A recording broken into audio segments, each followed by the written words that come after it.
तो हेलो बच्चों, स्वागत है आप सभी का यूपी बोर्ड वॉरियर्स के इस अमेजिंग प्लेटफॉर्म पे। तो स्लाइड पे फिर से उसी की तरह आपको एंजॉयबल और जोश इथुजिज्म खिलाने के लिए एक मोटिवेशनल कोट लिखा है।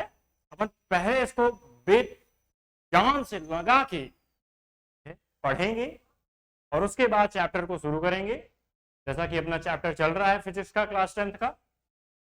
ओके, तो देखिए स्लाइड पे क्या लिखा है बच्चों कि अगर जीवन में सफलता प्राप्त करनी है, अगर जीवन में सफलता प्राप्त करनी है तब मेहनत पर विश्वास करो, किस्मत की आजमाइश तो जुए में होती है दोस्तों, किस्मत की आजमाइश जुए में होती है। ठीक है, तो प्लीज सफलता तो प्राप्त ही करनी है, तो it depends on only and only for your hard work. Okay, मेहनत पर विश्वास कीजिए, किस्मत की आजमाइश तो बच्चों जुए में। ठीक है सर, तो बेहतरीन तरीके से इस चैप्टर को अपन शुरू किए थे, इस चैप्टर को आगे लेके चलेंगे, लेक्चर नंबर 3 पे चलेंगे, आगे की कार्यवाही को शुरू करेंगे। चलिए शुरू करते हैं। देखिए चैप्टर का नाम बेसिकली हम सब पढ़ चुके थे और चैप्टर का नाम है बच्चों reflection of light at spherical mirror. ठीक है, reflection of light at spherical mirror अर्थात गोलीय दर्पणों पर परावर्तन। किस पे? स्फेरिकल मिरर अर्थात गोलीय दर्पणों। तो गोलीय दर्पणों पर परावर्तन की चैप्टर का नेम है बेसिकली, और इसके आगे की बात हम सब करेंगे। तो उसमें पीछे की स्लाइड में अर्थात लेक्चर 2 और लेक्चर 1 में अपन इसकी fundamentals, introduction and something something definitions and lot of things we can read. And here our heading number 7 is spherical mirror. ठीक है, तो बेसिकली बात की जाए तो नेक्स्ट वीडियो में हम सब परावर्तन के नियम और उसके बाद स्फेरिकल मिरर ना, तो इसके पहले परावर्तन के नियम बेसिकली आप पढ़ चुके थे हम सब। ठीक है, तो इधर अपना हेडिंग नंबर 7 और वो है स्फेरिकल मिरर। तो यहां से अपन पढ़ेंगे और इसके आगे के कुछ रूल्स होंगे जो स्फेरिकल मिरर के बारे में अपन समझेंगे और फिर आगे क्वेश्चंस पर चलेंगे। ठीक है सर, तो देखिए जो चैप्टर का नाम था बेसिकली, सबसे पहले तो अपन लाइट के बारे में चर्चा किए। तो सर ये लाइट जो बीच में आई चैप्टर के नेम में, यूनिट का नेम बेसिकली आपका लाइट है अर्थात प्रकाश है। तो first of all first video में अपन ने लाइट के बारे में एकदम से डिट्टो जीरो से टॉप लेवल तक अपन ने पढ़ चुका, उसको अच्छे से एनालाइज किया उसको। तो अब उसको होने के बाद हम सब स्फेरिकल मिरर पर पहुंच चुके हैं, जो कि अपने चैप्टर का बेसिकली नाम भी है और आज हेडिंग भी स्फेरिकल मिरर के बारे में हो रही है। ये जो स्फेरिकल मिरर है, तो स्फेरिकल बेसिकली गोलीय की बात होगी बच्चों। ठीक है, गोलीय दर्पण। और समतल दर्पण यहीं पे आता है, कहेंगे बच्चों समतल अर्थात प्लेन दर्पण। तो प्लेन दर्पण के बारे में कुछ फंडामेंटल्स हैं और जो कि इन्हीं के साथ हम सब पढ़ लेंगे। और अभी तो स्फेरिकल मिरर अपन चल रहे हैं। ठीक है सर, तो स्फेरिकल मिरर इसका हिंदी मतलब क्या होता है बच्चों, और वो है अपना गोलीय दर्पण। ठीक है, गोलीय दर्पण। तो जो डेफिनेशन लिखी है, और बेसिकली ये डेफिनेशन बच्चों बोर्ड्स में या कहीं भी रिटन एग्जामिनेशन में पूछा जाता है स्फेरिकल मिरर के बारे में, तो अपनी एनसीईआरटी में साइंस की बुक में दे रखी है। तो अपन इसको पढ़ेंगे, प्लस पढ़ेंगे ही नहीं समझेंगे, पूरे एक एक शब्द के बारे में अच्छे से डिटेल में चर्चा करेंगे दोस्तों। ठीक है सर, ठीक है। गोलीय दर्पण, तो गोलीय दर्पण कांच के, गोलीय दर्पण कांच के खोखले गोले का काटा गया भाग होता है। क्या कह रहा है? खोखले गोले का काटा गया भाग होता है क्या? गोलीय दर्पण। अब यहाँ पे एक वर्ड आया ना, कांच के खोखले गोले। ठीक है, गोला किसकी बात हो रही है? खोखले गोले की, ठोस गोले की नहीं बात हो रही है। किसकी बात हो रही है बच्चों?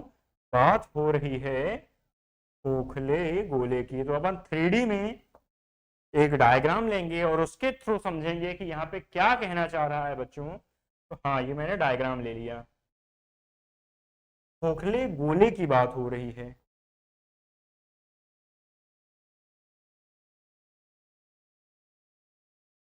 हम्म, ठीक है। आप ये देख चुके होंगे, यहाँ पे मैंने लिया है इसको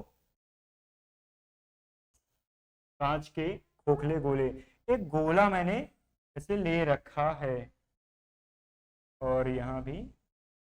तो ये एक बेसिकली 3D डायग्राम है, ठीक है।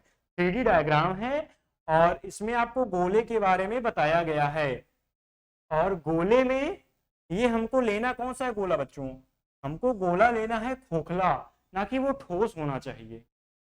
और ठीक है, तो इसको हम खोखला लेंगे और इस पे यहाँ पे काट दिया जाएगा, ऐसे यहाँ से काट दिया जाएगा। और एक बात और, जो वर्ड आते हैं, दो वर्ड होते हैं, एक होता है गोला और एक होता है वृत्त बच्चों। एक गोला और एक वृत्त, और इसमें अच्छा खासा डिफरेंस हो जाता है। एक वृत्त की बात की जाए और एक गोले की बात की जाए, गोला। तो आप फॉर्मूला भी पढ़े होंगे क्लास 9th में मैथ का, तब भी आपको ये डिफरेंस पता चल रहा होगा। तो वृत्त में बेसिकली मैं बात करूं तो वो होता है 2D। ओके, वृत्त जो होगा, अगर मैं ऐसे कॉमन सेंस में बात करूं तो आप बोल सकते हो कि वृत्त होगा वो 2D सरफेस पे डिजाइन होता है, और वही गोला जो होता है बच्चों वो एक 3D सरफेस पे डिजाइन होता है। एक त्रिविमीय आकृतियां उसमें होती हैं, ठीक है। वृत्त में आपके पास जो है त्रिज्या होगी और ऊंचाई होगी, वृत्त की त्रिज्या होगी और ऊंचाई होगी। बट वहीं गोले की बात करेंगे बच्चों, तो गोले में आपके पास त्रिज्या भी होगी, प्लस इसकी ऊंचाई भी होगी, और प्लस इसकी गहराई भी होगी। अगर नीचे नाप के देखा जाए कि गहराई होगी, यानी यहाँ पे केवल लंबाई चौड़ाई की बात होती है 2D मोशन में, और 3D में बच्चों लंबाई चौड़ाई और ऊंचाई 3 डायमेंशनल की बात होने लगती है। अच्छा, ये तो एक कॉमन सेंस में बेसिक कॉन्सेप्ट है, जिसको आप as a commonly generally social में, समाज में बोल सकते हो, या कोई भी पार्टिकुलर व्यक्ति आपसे ऐसे वर्बली पूछ रहा है कि what is the difference between circle and sphere. आप इंग्लिश वर्ड में भी डिफरेंस पा सकते हो, ठीक है। वृत्त और गोले में डिफरेंस, तो वृत्त को बेसिकली इंग्लिश में बोल देंगे सर्कल, ओके, CIRCLE। और वही गोले को इंग्लिश में क्या बोलते हैं? Sphere, SPHERE।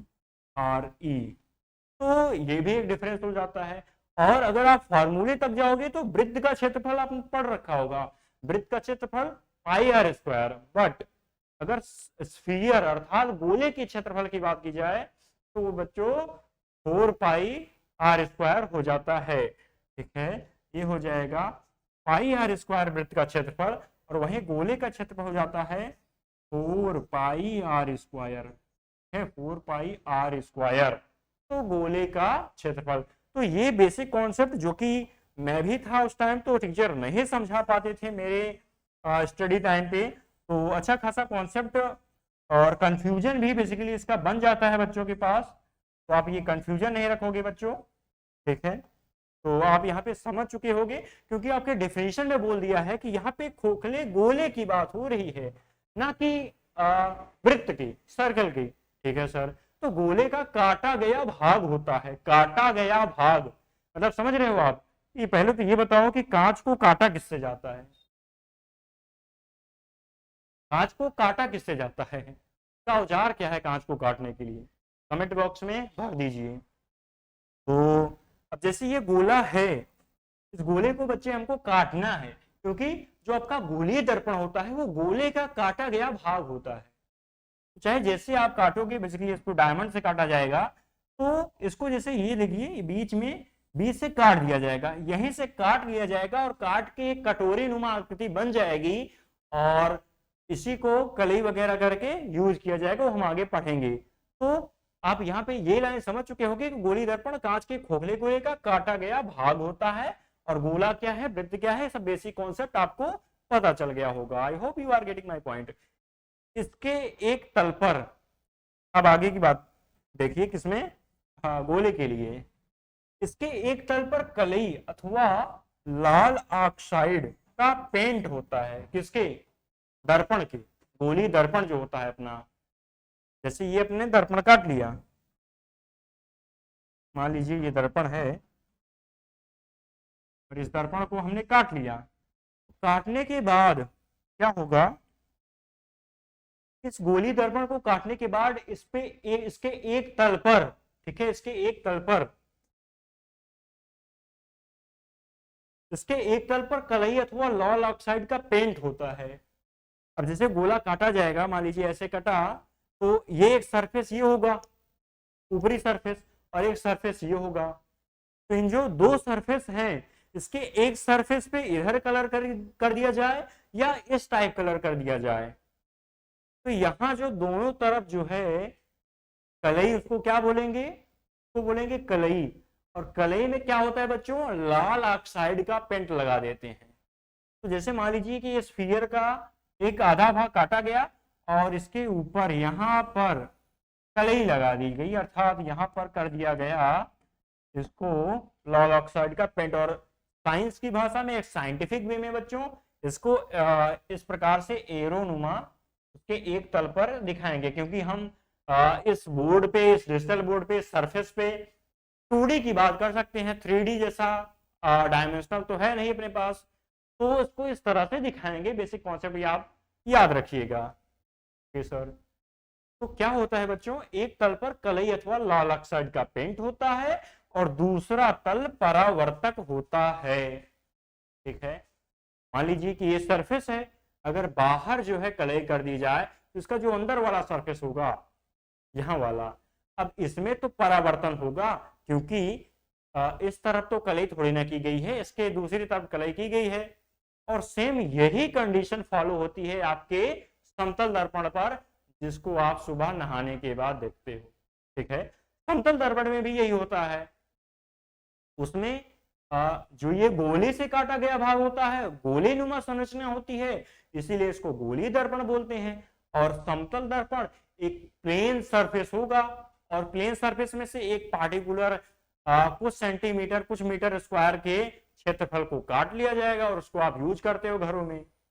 तो उसमें भी तो यही कॉन्सेप्ट होता है बच्चों कि एक तल पर कलई कर दी जाएगी या लाल ऑक्साइड के पेंट कर दी जाएगी, और दूसरा तल जो होगा आपका वो रिफ्लेक्टिव होगा, उस पर आप अपना चेहरा देखते हो या कुछ भी चीज देखते हो, क्योंकि उस पर परावर्तन होता है,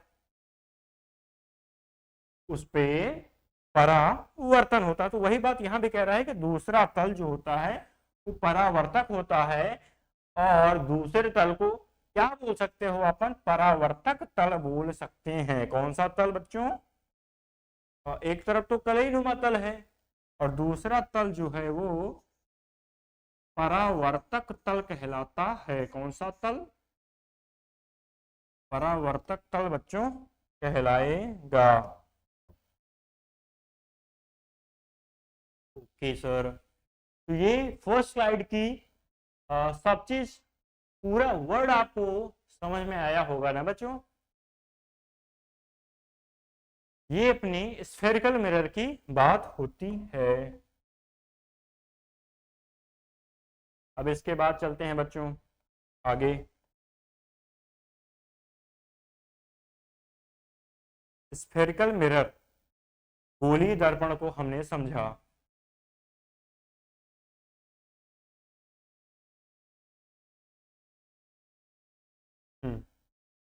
अब देखिए यहाँ पे आप एक कंडीशन देख रहे होंगे। आपको गोली दर्पण मैंने बताया, दिखाया क्या चीजें हो सकती हैं, आपके मन में ये आ ही रहा होगा। और कहते हैं ना साइंस में कि आवश्यकता ही आविष्कार की जननी है। ये बेसिकली देखा जाए तो आविष्कार अपन किससे ही कर सकते हैं? साइंस वे को यूज करके, साइंटिफिक वे को यूज करके। तो वही चीज यहां में भी हुआ। मान लीजिए कोई भी साइंटिस्ट होगा, वो इसने ऐसा पता किया, इसको काटा वगैरह और देखा। अब यहाँ पे आपको दो कंडीशन दिख रही होगी बच्चों। ये जो गोलीय सरफेस काटा गया और इसको अलग कर दिया गया, उसमें आप ये देख रहे होंगे कि जो कलई करने की बात आती है, मान लीजिए ये अपना परावर्तक तल होगा, तो कलई करने की बात आती है बच्चों, इसमें यहाँ पे आपके पास दो कॉन्सेप्ट जनरेट हो रहे हैं। पहला कॉन्सेप्ट सर, हम कलई अर्थात लाल ऑक्साइड का जो पेंट लगाना था हम फर्स्ट स्टेप में बाहर लगा दिए, ठीक है, जो काटा गया भाग होगा उसके हम बाहर लगा दिए। और नेक्स्ट स्टेज में क्या होगा कि जो कलई की जाएगी अर्थात लाल ऑक्साइड का पेंट लगाया जाएगा वो बाहर ना लगा के सर हम इसको क्या करें, इसको हम अंदर कर दें, अर्थात कलई जो है वो अंदर की दिशा में कर दी जाए, क्योंकि वो तो एक कटोरे नुमा संरचना आपके पास मिलेगी ही मिलेगी, और उसमें आप आगे भी कर सकते हो कलई और पीछे भी दूसरी साइड भी कर सकते हो। तो यहाँ पे दो कॉन्सेप्ट जनरेट हुए बच्चों, ठीक है सर। अब इन्हीं दो कॉन्सेप्ट के आधार पर हम यह निष्कर्ष निकालते हैं कि जो ये आपका स्फेरिकल मिरर है, कौन सा मिरर बच्चों, ये आपका जो स्फेरिकल मिरर है के टू टाइप्स हो जाएंगे, फर्स्ट एंड सेकेंड, अर्थात हम लिख लें कि गोलीय दर्पण जो होता है,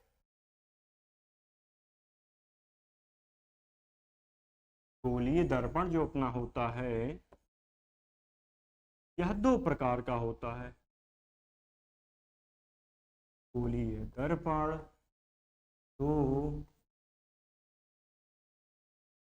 प्रकार का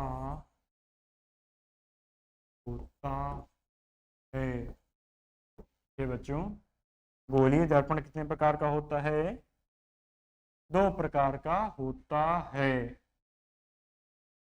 अब बेसिक अच्छा खासा कॉन्सेप्ट हो जाता है। अगर इस साल OMR में आ रहा है आपका question paper, new education policy के ऑथोराइज्ड हो जाती है, वो जनरेट हो जाती है, तो ये इंपॉर्टेंट पॉइंट हो जाएगा, उसमें पूछ सकता है कि कितने प्रकार के होते हैं गोलीय दर्पण और उनके नाम बताइए, ठीक है, तो मन लगा के पढ़िए। गोलीय दर्पण दो प्रकार का होता है। तो फर्स्ट जो प्रकार होता है बच्चों उसको हम बोलते हैं अवतल, अवतल दर्पण, कॉनकेव मिरर, अवतल, अवतल दर्पण। एंड नेक्स्ट इज उत्तल दर्पण। ये आपको फर्स्ट टाइम क्लास 8th में मिलता है, ठीक है, क्लास 8 में, और उसमें बच्चों को अच्छा खासा पता ही नहीं चल रहा कि क्या दर्पण, क्या गोला, क्या वृत्त, ठीक है। और फिर उसके बाद आपको इससे पहला जो है क्लास 10th में पढ़ता है, आप क्लास 10th में इसको अच्छे से पढ़ते हो, और अब उसके बाद 12th में एक यूनिट की जो प्रकाश की लाइट की यूनिट होगी 12th में, सबसे बड़ी यूनिट होती है आपकी प्रकाश की क्लास 12th में बच्चों। तो अगर आप अभी पढ़ के रखते हो तो अच्छा खासा वेटेज आपको वहां भी मिलता है। अवतल दर्पण बोले तो concave mirror, concave mirror, MIRR, और उत्तल दर्पण, उत्तल दर्पण बच्चों convex mirror, CONVEX mirror, MIRR। उत्तल दर्पण एंड अवतल दर्पण। और ये दोनों दर्पण किस बेस पे जनरेट हुए, किस आधार पर इनकी गणना की गई, तो वो केवल एक ही है बच्चों, और वो है कलई किए गए भाग के आधार पर, ठीक है, कलई किए गए भाग के आधार पर हम समझते हैं कि क्या है अवतल दर्पण और क्या है उत्तल दर्पण, किस आधार पर इनको बांटा गया है, कैसे क्या बांटा गया है। चलिए इसको समझते हैं बच्चों। तो ये गोलीय दर्पण के बेसिकली पार्ट हैं जिनको मैंने यहाँ पे बनाया है आपके लिए, सचित्र वर्णन किया है आपके लिए, ठीक है। तो देखिए इनको, जैसे अपन ने पढ़ रखा है कि गोलीय दर्पण कितने प्रकार के होते हैं, दो प्रकार के, अवतल दर्पण और उत्तल दर्पण, उन्हीं की बात यहाँ पे की जाएगी बच्चों। तो यहाँ पे देखिए ना, एक कॉनकेव और एक कॉन्वेक्स की बात हो रही है। तो कॉनकेव अर्थात अवतल, अर्थात अवतल दर्पण, और वही कॉन्वेक्स, कॉन्वेक्स क्या है बच्चों, वो है अपना उत्तल दर्पण। अब देखिए अवतल दर्पण उत्तल दर्पण, बट किस आधार पर इनको बांटा गया है वो हम समझते हैं। तो यहाँ पे एक दो डायग्राम दिख रहे हैं, और बेसिकली ये तो 2D दिख रहा है, बट आप इसको इमेजिन कीजिए कि ये 3D में है। तो ये 3D में एक वृत्त है, ये सॉरी 3D में एक गोला है ये, और 3D में एक गोला है, और उसके उस गोले को बच्चों इस डॉटेड लाइन के थ्रू मान लीजिए काटा गया है। उस जो अपना 3D गोला होगा उसको इसके डॉटेड लाइन के जो है आधार पर काट दिया गया है, और काटने के बाद इसको नाम दिया है हमने यम1 और दूसरा यम2। अब देखिए यहाँ पे जो कलई की गई है की बात हम समझते हैं कि कहाँ पे की गई है और कैसे की गई है। तो कलई अर्थात जो लाल ऑक्साइड के पेंट हुई है बच्चों, इस गोले के बाहर हुई है, अर्थात ये जो उसका परावर्तक पृष्ठ है बच्चों, परावर्तक पृष्ठ के बाहर की तरफ जो है यहाँ पे आपको दिख रहा होगा कि कलई की गई है, अर्थात लाल ऑक्साइड का पेंट लगाया गया है। लाल ऑक्साइड, लाल ऑक्साइड का बच्चों यहाँ के बाहर की तरफ परावर्तक पृष्ठ सॉरी जो गोला है बच्चों, उस गोले के बाहर की तरफ कलई कर दी गई है। और बाहर की तरफ जब कलई कर दी गई है तो जो गोले का अंदर वाला तल है, जो गोला है गोले के अंदर वाला जो तल है बच्चों, वो आपका परावर्तक का कार्य कर रहा है। परावर्तक तल, इसीलिए मैंने इसको नाम दिया है परावर्तक तल, परावर्तक पृष्ठ।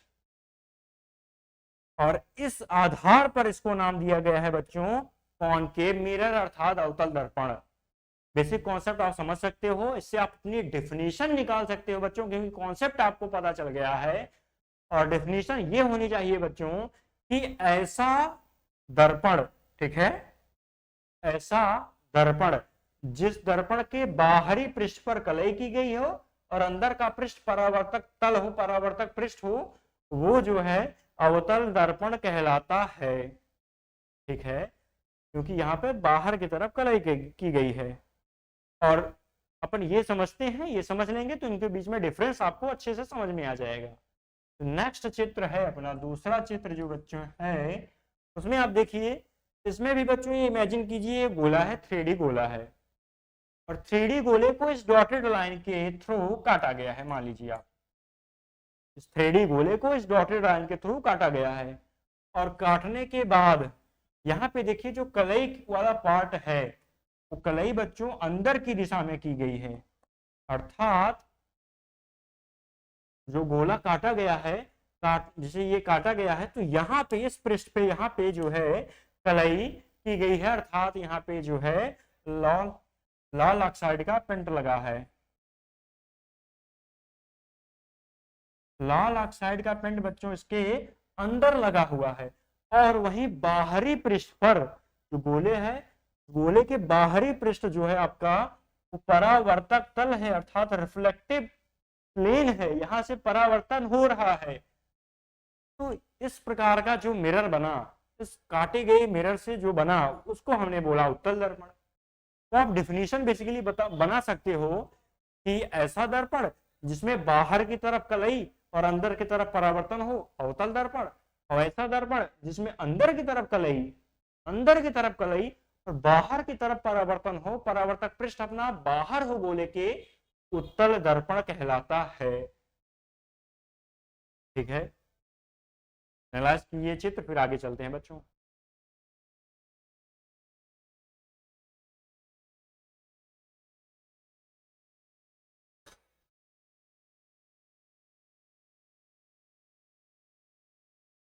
ठीक है, तो ये कॉन्सेप्ट आता है बच्चों कि अवतल दर्पण क्या है, उत्तल दर्पण क्या है, इसके बारे में बताइए, के सारे नियमों को बताइए। तो हम लिखेंगे बच्चों इसको, और आप भी मेरे साथ लिखते चलिए, नोट्स बनाते चलिए, नहीं तो बीच बीच में स्क्रीनशॉट्स ले लिया करिए। ठीक है, तो ये अवतल दर्पण हम लिखेंगे, क्या है ये बेसिकली, अवतल दर्पण।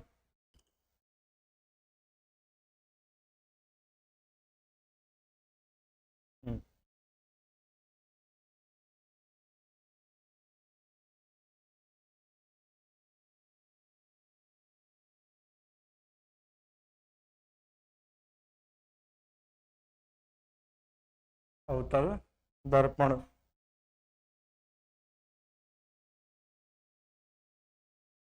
ठीक है, यहाँ पे आप देख रहे होगे कि अवतल दर्पण जो कॉनकेव मिरर है उसमें क्या हो क्या रहा है। तो इसमें आप देखिए कि ये गोला था, रेडी गोला था, और गोले को इस डॉटेड लाइन के थ्रू काटा गया है। और डॉटेड लाइन के थ्रू काटने से हमको एक डिजाइन मिलती है, एक अलग अलग दो खंड मिल जाते हैं। और उस खंड में समझिए जो बाहर की तरफ तो कर दीजिए कलई, बाहर की तरफ कर दी जाए कलई, और अंदर की तरफ जो है आपका परावर्तन हो, वह जो है अवतल अर्थात कॉनकेव मिरर कहलाता है। ठीक है, बाहर की तरफ, हाँ, उभरे हुए पृष्ठ की ओर, जो पृष्ठ है जो बाहर की तरफ निकला गया है अर्थात उभरे हुए पृष्ठ की तरफ बच्चों कलई कर दी जाए, और जो दबा हुआ पृष्ठ है जो अंदर की तरफ पृष्ठ है वो आपका परावर्तक तल हो, इस प्रकार के काटे गए दर्पण को हम कहेंगे बच्चों अवतल दर्पण। अवतल दर्पण यानी ऐसा दर्पण, ऐसा दर्पण, ऐसा दर्पण जिसके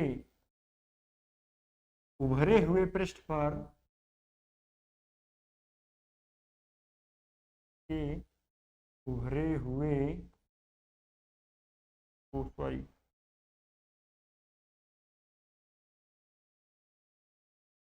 के उभरे हुए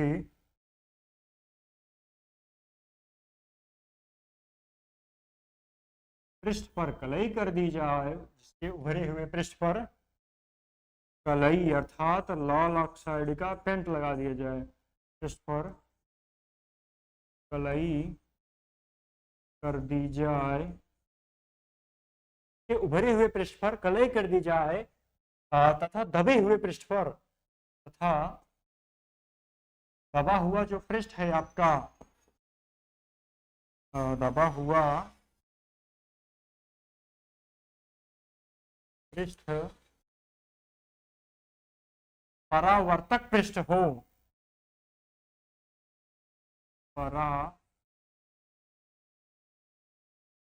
परावर्तक पृष्ठ हो, तथा जो दबा हुआ पृष्ठ है, दबा हुआ पृष्ठ परावर्तक पृष्ठ हो, ऐसा दर्पण अवतल दर्पण कहलाता है। ठीक है, तो ये बेसिकली डिफिनीशन आप लिख सकते हैं अवतल दर्पण की, और एक डिजाइन भी बनानी ही पड़ेगी। ठीक है, अवतल दर्पण की ये देखिए, और इसमें जैसे मान लीजिए कि ये एक गोला हुआ होगा,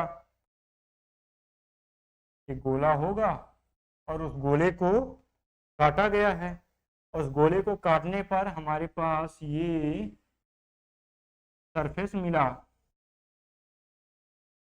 ठीक है, और ये सरफेस मिला। अब देखिए परिभाषा के अनुसार उभरे हुए पृष्ठ पर, ये जो बाहर निकला हुआ पृष्ठ है इस पर कलई कर दी जाए अर्थात लाल ऑक्साइड का पेंट लगा दिया जाए, और जो रिफ्लेक्शन हो अपना, रिफ्लेक्शन हो बच्चों, वो हो परावर्तक पृष्ठ अर्थात दबे हुए पृष्ठ पर। यहाँ से प्रकाश किरणें आई मान लो, और यहाँ से परावर्तन हो रही है, आ रही है किरणें यहाँ से टकरा कर जा रही है, तो जो परावर्तन बेसिकली हो रहा है वो दबे हुए पृष्ठ पर हो रहा है। तो ये आपका जो है अवतल दर्पण अर्थात कॉनकेव मिरर, CONCAVE मिरर का पार्ट हो जाता है। ये अवतल दर्पण हो जाएगा बच्चों। आई होप ये मेरे साथ लिखते रहिए कीजिए, या तो स्क्रीनशॉट ले लिया करिए जब मैं साइड हुआ करूं। और नेक्स्ट हम बात करेंगे बच्चों उत्तल दर्पण की। ठीक है,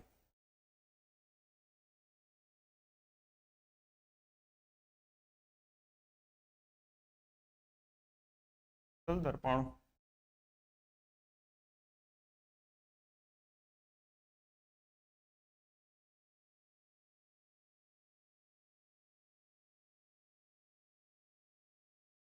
उत्तल दर्पण की आगे हम चर्चा करेंगे। इसमें क्या है, उत्तल दर्पण वही अवतल दर्पण का अपोजिट, ठीक है, जो कॉनकेव मिरर में अपन पढ़ रखे हैं, same convex mirror concave mirror का अपोजिट होगा। और उसमें क्या होता था, उसमें जो कलई की गई होती है, कलई वो बाहरी पृष्ठ पर अर्थात उभरे हुए तल पर, जस्ट उसका अपोजिट कि उत्तल दर्पण यानी ऐसा दर्पण जिसमें कलई तो अंदर की गई हो, ऐसा दर्पण ना। अपन देखिए चित्र को, उत्तल दर्पण जो था कॉन्वेक्स मिरर जो है बच्चों, इसमें जो कलई की गई है अर्थात लाल ऑक्साइड का जो पेंट लगाया गया है, वो काटे गए भाग के, उस गोले के, उस स्फीयर के जो अंदर वाला अर्थात दबा हुआ जो पृष्ठ है, वहां पर तो कलई है, और उभरा हुआ पृष्ठ जो है बाहर वाला, वहां से परावर्तक हो रहा है, परावर्तन हो रहा है, अर्थात वही आपका परावर्तक पृष्ठ है। ऐसा दर्पण जिसमें कलई अंदर की तरफ की गई है, ऐसा दर्पण जिसमें अंदर के पृष्ठ की ओर,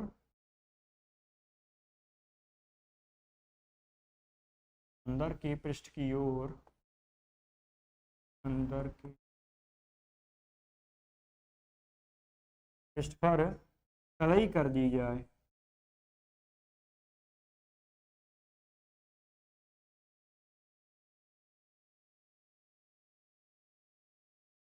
कलई कर दी गई हो,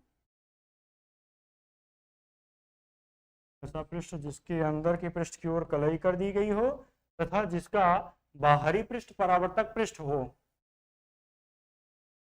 तथा जिसका बाहरी पृष्ठ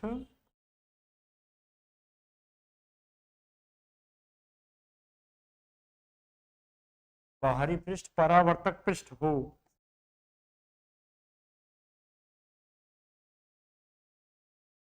बाहरी पृष्ठ परावर्तक पृष्ठ हो, क्या कहलाता है बच्चों, वो सेम आपकी हेडिंग कहलाती है, ठीक है। हेडिंग अर्थात उत्तल दर्पण कॉन्वेक्स मिरर।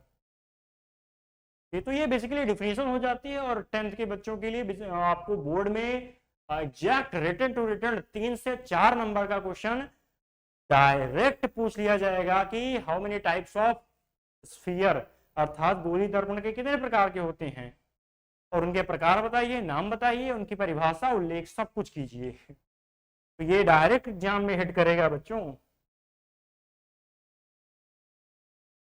ठीक है सर। अब ये चीजें होने के बाद हम कुछ नेक्स्ट हेडिंग को पढ़ेंगे, नई हेडिंग को पढ़ेंगे और उसके बारे में चर्चा करेंगे, ठीक है बच्चों। तो अपन ने पढ़ चुका आज स्फेरिकल मिरर अर्थात गोली दर्पण के बारे में पढ़ लिया। गोली दर्पण क्या होता है, वो किससे बना होता है। गोली दर्पण अर्थात गोला, वृत्त, अंतर, तो गोला होता है और गोले के एक भाग को काट दिया जाता है, डायमंड से काटा जाए, किसी चीज से काटा जाए, और काटने के बाद उसके जो पृष्ठ बचते हैं, उसके पृष्ठ पे अंदर बाहर की तरफ कलई करके नए नए दर्पण बनाए जाएंगे और उनसे परावर्तन किया जाएगा। यही जो है गोली दर्पण है। गोली दर्पण होने के बाद उसमें कुछ चीजें, कुछ विज्ञान के नियम समझेंगे, जिसको एक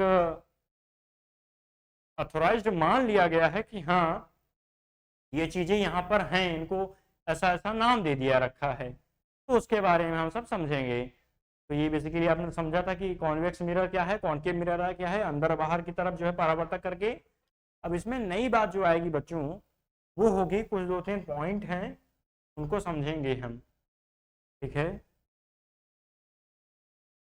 नई हेडिंग है जो कि जैसे प्रिंसिपल फोकस को समझेंगे, तो प्रिंसिपल फोकस को समझने से पहले हम उन सभी पॉइंट्स को समझेंगे कि वो सारे पॉइंट्स क्या हैं।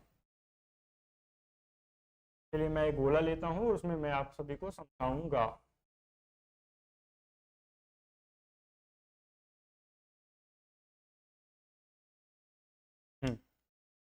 ये मान लीजिए मैंने एक गोला ले लिया,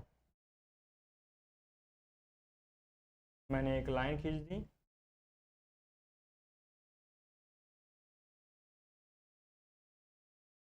मान लीजिए ये गोला होगा, स्फीयर होगा, ये एक 3D डायग्राम है, और 3D डायग्राम को इस डॉटेड लाइन के थ्रू, इस डॉटेड लाइन के अलॉन्ग साइड में क्या कर दिया गया है, काटा गया है। और काटने पर हमको इसके दो खंड मिलेंगे, एक तो बड़ा वाला मिलेगा, एक छोटा मिलेगा। इसका क्षेत्रफल ज्यादा होगा, इसका कम होगा। तो ये चीजें, ये डायग्राम मिलेगा। और इसमें फिर हम आगे की बात करेंगे, इसको बांटेंगे और अवतल अवतल पृष्ठ की बात करेंगे, कौन सा अवतल है कौन सा उत्तल है। ठीक है सर। तो देखिए, जैसे इसको बांटा गया तो इसमें क्या होगा, जैसे ये गोला है और गोले को मान लीजिए कि यम1 और यम2, यम1 और यम2 के सिरे के अनुसार इसको काट दिया गया। तो इसके बाहर की तरफ मान लीजिए कलई कर दी गई।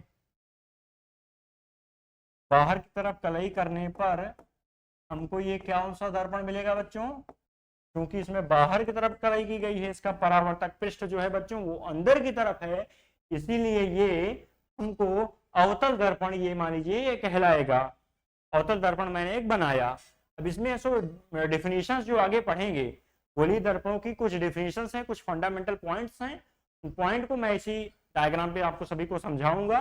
ठीक है, तो ठीक है, ये चीजें हैं, ये काटा गया, ये सब बना। अब इसमें मान लीजिए कि ये जो गोला है, गोले का सेंटर पॉइंट ये है, ये इस गोले का केंद्र है, सेंटर है। तो इसको क्या बोलेंगे बच्चों, सारे दो तीन पॉइंट हैं, इन पॉइंट को लिखेंगे और उन्हीं को समझेंगे। ठीक है, ये जो गोले का केंद्र होगा इसको हम बोलेंगे बच्चों वक्रता केंद्र।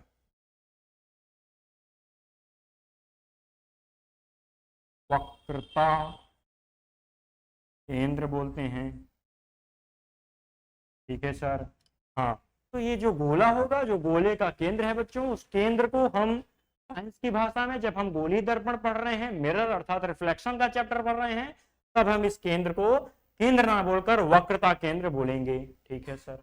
अब देखिए, ये जो आपको दिख रही होगी यहाँ पे एक लाइन जा रही है जो कि केंद्र से होते हुए दर्पण तक पहुंच रही है। इस लाइन को बोलते हैं बेटा मुख्य अक्ष, मेन एक्सिस, मुख्य अक्ष। तो अलग से डेफिनेशन है, बट डेफिनेशन का उतना वो नहीं है, अपन समझेंगे इसी में। मुख्य अक्ष। अब ये जो मुख्य अक्ष बेटा हमने खींची, जो कि आपके सेंटर से होती हुई आपके दर्पण के इस बिंदु पर टकरा रही है, यहां तक पहुंच रही है, और इस जो बिंदु पर मिली, जो बिंदु पर मिली, बिंदु को हम बोलेंगे बेटा ध्रुव, पोल को बोला जाता है गोलीय दर्पण में ध्रुव अर्थात पोल। अब जो नेक्स्ट पॉइंट क्या है कि जहां तक जितने भाग को काटा गया है उस पूरे गोले में, जो 3D स्फीयर होगा, 3D स्फीयर के जितने भाग को काटा गया है, ये काटा गया भाग बच्चों आपका कहलाएगा द्वारक। जहां पर कलई की गई है, जहां तक कलई की गई है, वो आपका कहलाएगा बच्चों द्वारक। और उसके बाद एक और चीज, अपन वक्रता केंद्र पढ़ लिए। वक्रता केंद्र के बाद एक और चीज आएगी, वक्रता त्रिज्या। तो वक्रता त्रिज्या बच्चों होगी यहां तक की दूरी, आर से डिनोट करेंगे। ठीक है, यानी आप इसको कोपचे में लिख लीजिए एक जगह कि जो वक्रता केंद्र होगा वो क्या होगा। तो वक्रता केंद्र, सॉरी वक्रता त्रिज्या, तो वक्रता त्रिज्या क्या हो रही है, जो वक्रता केंद्र है अपना, वक्रता केंद्र और ध्रुव को मिलाने वाली रेखा की दूरी ही आपकी वक्रता त्रिज्या कहलाती है। ठीक है, वक्रता त्रिज्या क्या है,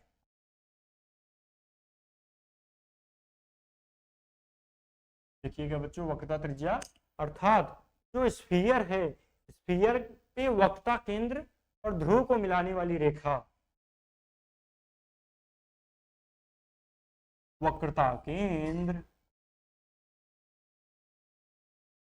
वक्रता केंद्र और ध्रुव, ध्रुव को मिलाने वाली रेखा क्या कहलाएगी बच्चों आपकी वक्रता त्रिज्या, डिनोट करेंगे आर से। तो ये आपकी वक्रता त्रिज्या कहलाए इसको। तो बेसिकली अलग अलग डेफिनेशन है, बट उससे कोई वैसा वो नहीं है, आपको पूरी डेफिनेशन का निचोड़ इसी एक स्लाइड पे भर दिया बच्चों, ठीक है। और तो शायद कुछ नहीं है, समथिंग मुख्य अक्ष हो गया, वक्रता केंद्र त्रिज्या, ध्रुव M1 M2 एनालाइज कीजिए, फिर आगे बढ़ते हैं बच्चों।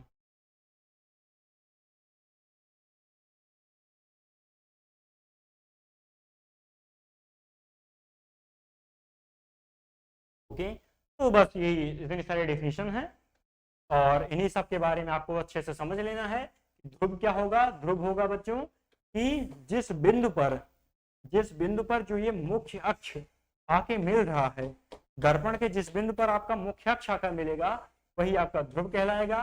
और ये भी देख लीजिए कि ध्रुव को इंग्लिश में डिनोट करेंगे पी से, पोल अर्थात पी से। वक्रता केंद्र सी हो जाएगा क्योंकि ये आपका सेंटर है, और मेन एक्सिस तो मेन एक्सिस ही है, उसमें कुछ नहीं, बस ये ध्रुव पी हो जाएगा, वक्रता केंद्र आपका सी हो जाएगा, और वक्रता त्रिज्या मैंने बताई आपको आर है ही।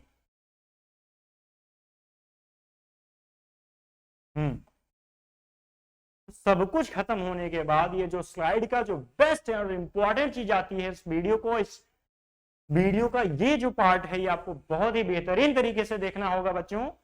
प्रिंसिपल फोकस, यही तो निचोड़ है।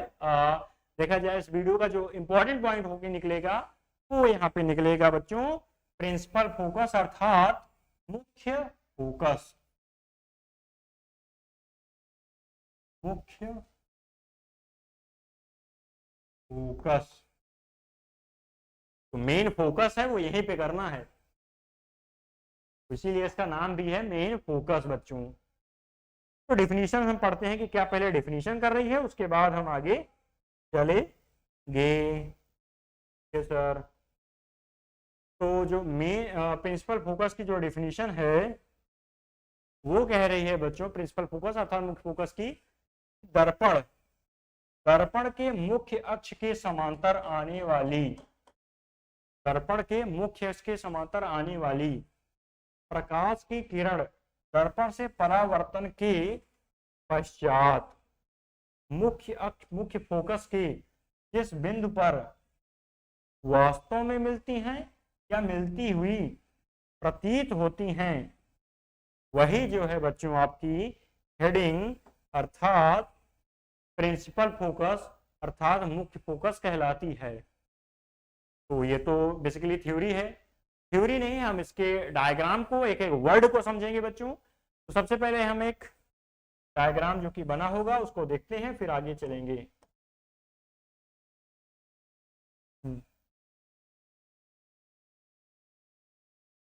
अभी इस डायग्राम से समझते हैं बच्चों, जो अपनी डेफिनेशन पीछे कह रही थी उसको, में मुख्य फोकस की बात हो रही है, की बात हो रही है बच्चों, मुख्य फोकस की बात हो रही है।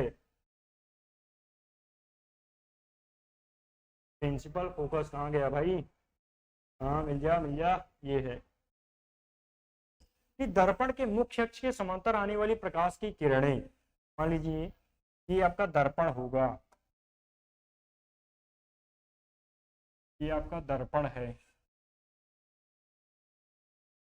इसके एक तरफ कलई कर दी गई है अर्थात दूसरी तरफ बाहरी पृष्ठ पर कलई की गई है, जिससे आपका बन गया अवतल दर्पण। तो ये क्या कहना चाह रहा है उसको समझेंगे बच्चों। दर्पण के मुख्य अक्ष के समांतर, आपको मैंने पीछे बता रखा है कि बच्चों ये जो ये लाइन होती है, ये रेखा होती है जो जा रही है, जो कि दर्पण को काटती हुई जा रही है, और इसको इस लाइन को बोलते हैं बच्चों मुख्य अक्ष। मेन एक्सिस तो आपकी यही है, मुख्य अक्ष मेन एक्सिस बच्चों, यही रेखा, ये जो सीधी रेखा जा रही है इसको बोलते हैं। तो दर्पण के मुख्य अक्ष के समांतर आने वाली प्रकाश की किरणें, अर्थात प्रकाश की किरण आएगी, चाहे वो प्रकाश की किरण आए बच्चों सूर्य से आए या ट्यूबलाइट जो बनी है अपन ऊपर, ये सारी ट्यूबलाइट से आए, इधर उधर कोई भी प्रकाश है कहीं भी लाइट से कुछ भी आए, ठीक है। तो प्रकाश की किरणें कहां पर, मुख्य अक्ष के समांतर आने वाली प्रकाश की किरण, जो मेन एक्सिस है, मेन एक्सिस के पैरेलली आने वाली प्रकाश की किरण अर्थात समांतर आने वाली प्रकाश की किरण। और आई होप आपको ये सारे कॉन्सेप्ट पता होंगे कि जो समांतर की बात होती है, जो दो रेखाएं समांतर कब होंगी, दो रेखाएं समांतर बच्चों तभी होंगी जब उनके बीच की दूरी कांस्टेंट हो। अगर ये 5 है, 5 मीटर इनके बीच की दूरी है, तो यहाँ भी हर जगह 5 मीटर होगी। तो इस तरह की जो रेज होती हैं, इस तरह की जो रेखाएं होती हैं, उन सभी को बोलते हैं हम समांतर रेखा। ठीक है सर। तो मुख्य अक्ष के समांतर आने वाली प्रकाश की किरणें दर्पण से परावर्तन के पश्चात मुख्य फोकस, परावर्तन के पश्चात यहां से आएगी और देखिए इस पृष्ठ पर, अंदर वाले पृष्ठ पर कलाई नहीं की गई है, तो यही पृष्ठ बच्चों आपका परावर्तक पृष्ठ है। और दूसरे पृष्ठ पर तो यहाँ पर कलाई कर दी गई है, यहाँ पर तो कलाई कर दी गई है दूसरे पृष्ठ पर, अर्थात जो परावर्तन होगा इसी पृष्ठ पर होगा। और परावर्तन हुआ, अब परावर्तन कैसे होगा, मान लीजिए मुख्य अक्ष के समांतर एक किरण आ रही है और किरण आएगी, परावर्तक होगा अर्थात यहां से टकराएगी, इस पृष्ठ पर टकराएगी, और पृष्ठ पर टकराने के बाद क्या होगा कि वो कहीं ना कहीं यहां से मुड़ना चाहेगी। मान लीजिए इस तरह आई और आने के बाद जरूर कहीं ना कहीं मुड़ेगी। अब मान लीजिए कि यह किरण समांतर आई और इस प्रकार से मुड़ी, और इस प्रकार से मुड़ने के बाद बच्चों ये जो मेन एक्सिस था, मेन एक्सिस के इस पॉइंट को छुआ उसने, इस पॉइंट को टच करते हुए, इस पॉइंट से जाते हुए, इस पॉइंट से गुजरते हुए, इस पॉइंट को चीरते हुए वह गई। कौन, वह किरण, सूर्य की किरण। तो ये जो पॉइंट है बच्चों, ये जो यहाँ पे पॉइंट मिला, जहां पे कटान बिंदु आया, कि जिस बिंदु पर वास्तव में मिलती है या मिलती, सॉरी यहाँ पे गलत हो गया, या मिलती हुई प्रतीत होती है, मिलती है एक बात हो ही गया है, और एक बात क्या होगा कि प्रतीत होती है, अर्थात ये प्रतीत होना, इसके लिए आप हमेशा याद रखिएगा, प्रतीत होना जो इमेजिन करेंगे वो उत्तल दर्पण में होगा, और जो रियल में होगा, जो वास्तव में मिलेगी वो अवतल दर्पण मिलेगा। तो यहाँ पे जो वास्तव में इस बिंदु पर मिला, भाई साइंस है, साइंस में तो एक एक बिंदु का महत्व है। ये जो बिंदु मिला बच्चों, यही बिंदु जो है आपकी हेडिंग कहलाती है, अर्थात मुख्य फोकस, प्रिंसिपल एक्सिस कहलाएगी, और इसको डिनोट करेंगे बेटा हम एफ से, कैपिटल एफ। ओके, इससे डिनोट करेंगे हम, कैपिटल एफ से डिनोट करेंगे, जो मेन प्रिंसिपल फोकस है।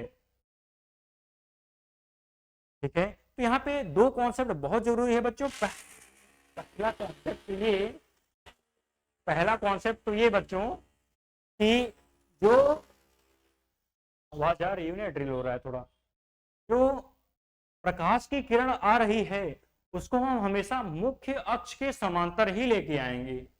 प्रकाश की किरण हमेशा मुख्य अक्ष के समांतर ही आएगी, और मुख्य अक्ष के समांतर होने के बाद वह फोकस से होकर जाएगी। तो ये बात हमेशा याद रखनी है मुख्य फोकस में, दर्पण के मुख्य अक्ष के समांतर आने वाले प्रकाश की किरण, ये जो वर्ड है समांतर, हमेशा समांतर लाएंगे। और एक दूसरा कॉन्सेप्ट आपके मन में आ रहा होगा, और वो आ रहा होगा बच्चों, ये जहां पे ये बात आई प्रतीत होने वाली बात, प्रतीत होने वाली बात, तो ये आप समझ रहे होगे, इसमें बाहर की तरफ कलाई की गई है, तुरंत आप समझ जाइए कि बाहर की तरफ कलाई यानी अवतल दर्पण। और धीरे धीरे पढ़ते पढ़ते आपको याद भी हो जाएगा कि जहां बाहर की तरफ है वो अवतल दर्पण होता है, ये बाहर की तरफ है अवतल दर्पण है। और इसमें अंदर की तरफ क्या होता है बच्चों, अंदर की तरफ होता है परावर्तन, क्योंकि अंदर की तरफ तो कलाई नहीं की गई है। अब यहाँ से मान लीजिए प्रकाश आएगी और यहाँ पे वास्तव में एग्जैक्टली टकराएगी, और टकराने के बाद यहाँ से होकर जाएगी। और ये तो आपका प्रिंसिपल एक्सिस तो है ही बच्चों। ये जो ये पॉइंट मिला, अर्थात जिस बिंदु पर ये किरण टकराई, यही आपकी कहलाती है कैपिटल एफ, अर्थात प्रिंसिपल फोकस। ये तो चूंकि अवतल दर्पण था। अब हम यही बात करेंगे बच्चों उत्तल दर्पण के लिए। कौन से दर्पण के लिए? उत्तल दर्पण। और जब हम बेटा ये उत्तल दर्पण के लिए बात करेंगे, और इसमें क्या होता है आप जानते ही होंगे कि जो कलई की जाती है वो अंदर की तरफ अर्थात दबे हुए पृष्ठ पर, उभरे हुए नहीं, दबे हुए पृष्ठ पर कलई कर दी जाती है। और जो परावर्तन होगा, परावर्तन होगा वो तो होगा केवल उभरे हुए पृष्ठ पर, उभरे हुए पृष्ठ पर। और उभरे हुए पृष्ठ पर होता है तो बच्चों मान लीजिए यहाँ से परावर्तन हो गया, यहाँ पे किरण आई और यहाँ पे आने के बाद वो तो इस दर्पण के अंदर थोड़ी ना जा पाएगी। यह किरण यहाँ पे आई, यहाँ टकराई और इसके अंदर थोड़ी ना जा पाएगी, यहाँ से टकरा के यहाँ चली गई। और एक और पॉइंट हमेशा याद रख लीजिएगा बच्चों कि जो किरण आएगी, जो प्रकाश की किरण हम डालेंगे वो हमेशा बाईं तरफ से दाएं की ओर, यानी इस डायरेक्शन से इस डायरेक्शन की ओर, बाईं तरफ से दाएं की ओर हम प्रकाश किरण हमेशा डालेंगे। ये नहीं कि प्रकाश किरण यहाँ से आई, इधर से आ गई, प्रकाश किरण इधर से हो रहा है परावर्तन, नहीं, प्रकाश किरण हमेशा बाएं से दाएं की ओर आती है। तो मान लीजिए कि यहाँ से प्रकाश किरण गई होगी और यहाँ से इधर चली गई। अब हम जब बच्चों इसको पीछे की तरफ बढ़ाएंगे, मान लीजिए ये रेखा ऐसे गई होगी, इसको हम डॉटेड लाइन करके यहाँ तक बढ़ाए और इस बिंदु पर जो मिला, डॉटेड बढ़ाएंगे, इमेजिन करेंगे, और जो ये बिंदु मिला बच्चों, यही बिंदु आपका मुख्य फोकस कहलाएगा, जो कि उत्तल दर्पण हमेशा का हमेशा इमेजिन किया जाएगा, वास्तविक बात कभी नहीं होगी। और ये आपका प्रिंसिपल फोकस अर्थात मुख्य फोकस जो है आपका ये कहलाएगा। ठीक है, मुख्य फोकस।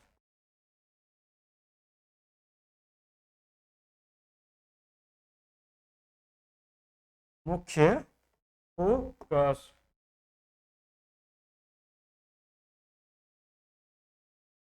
जो उसकी बात थी, प्रिंसिपल एक्सिस की बात, उसको लेके हम इस डेफिनेशन को समझेंगे। जो मुख्य फोकस होता है ये अवतल दर्पण के लिए अलग होता है और उत्तल दर्पण के लिए अलग होता है। ये बेसिक कॉन्सेप्ट हो जाता है बच्चों मुख्य फोकस को लेकर। तो अपनी बेसिकली आज की डेफिनेशन, आज की रिवीजन की मैं बात करूं तो अपन ने चैप्टर शुरू किया और चैप्टर के बेसिक लाइट और उसके सब के बारे में अपन नेक्स्ट लेक्चर में पढ़ चुके थे। और इस जो लेक्चर में अपन से 7वीं हेडिंग में स्फेरिकल मिरर अर्थात गोली दर्पण के बारे में चर्चा किए। तो गोली दर्पण के बारे में हमने समझा, गोली दर्पण की डेफिनेशन को समझा, जो कि पूरी किताब का जो लिखी गई है थ्योरी उसका निचोड़ है स्लाइड पर। और तो पूरा हर एक वर्ड को समझते हुए हमने परावर्तक पृष्ठ और गोले और वृत्त के बारे में चर्चा करते हुए फिर आगे चले। और आगे हमने गोली दर्पण पे कलई के आधार पर उसको 2 भागों में बांटा कि गोली दर्पण है उसमें कलई की जा सकती है, अच्छा कलई तो अंदर बाहर दोनों हो सकती है। उसके आधार पर बच्चों हमने इसको अवतल अर्थात कॉनकेव मिरर और उत्तल अर्थात कॉन्वेक्स मिरर 2 आधार पर बांटा। उनके सारे फंडामेंटल्स और चित्र को बना के समझा। और कलई अर्थात लॉल ऑक्साइड, ये इंपॉर्टेंट हो जाता है बच्चों की किसका पेंट होता है, तो लॉल ऑक्साइड, ये आपको OMR में भी मिल जाएगा। तो इसके बारे में समझा, वो 2 प्रकार के होते हैं और किस प्रकार से होते हैं, उनके फंडामेंटल्स, उनके कार्य, नियम, सिद्धांत को समझने के बाद हमने अवतल दर्पण की परिभाषा लिखी बच्चों, फिर हमने उत्तल दर्पण की परिभाषा लिखी, उसको समझा। और उसके बाद ये जो पॉइंट था ये बेसिकली डेफिनेशन लिखी गई है सबकी, बट उतना जरूरत नहीं है। अपन ने इसको समझा कि हाँ ध्रुव क्या है, द्वारक क्या है, वक्रता केंद्र क्या है, मुख्य अक्ष क्या है, और ये सारी चीज समझने के बाद हम आगे मुख्य फोकस अर्थात प्रिंसिपल फोकस को समझते हुए, और प्रिंसिपल फोकस को लास्ट टाइम हमने समझा। उसमें 2 कंडीशन निकलती है, एक वास्तविक में होगा और एक इमेजिनरी होगा, एक काल्पनिक एक वास्तविक। जो वास्तविक होगा हमेशा याद रखिए वो अवतल दर्पण में होगा, और जो काल्पनिक की बात आएगी वो बच्चों उत्तल दर्पण में आएगी। और इसको पढ़ने के बाद हम नेक्स्ट वीडियो में पढ़ेंगे बच्चों, और वो होगा नेक्स्ट वीडियो में F बराबर R/2 अर्थात एक डेरिवेशन होगा, इसमें फोकस दूरी और वक्रता त्रिज्या के बारे में अच्छा खासा परिचय दिया जाएगा, उसको सिद्ध किया जाएगा। कौन सा बच्चों, F बराबर R/2 एक फॉर्मूला है, उस फॉर्मूले को प्रूव करना 5 नंबरों का आएगा बच्चों, 5 नंबरों का जो है आपके बोर्ड्स में भर भर के आएगा क्वेश्चन। ये हम नेक्स्ट वीडियो में बच्चों बात करेंगे। Thank you, take care, goodbye, जय जय भारत, वंदे मातरम बच्चों।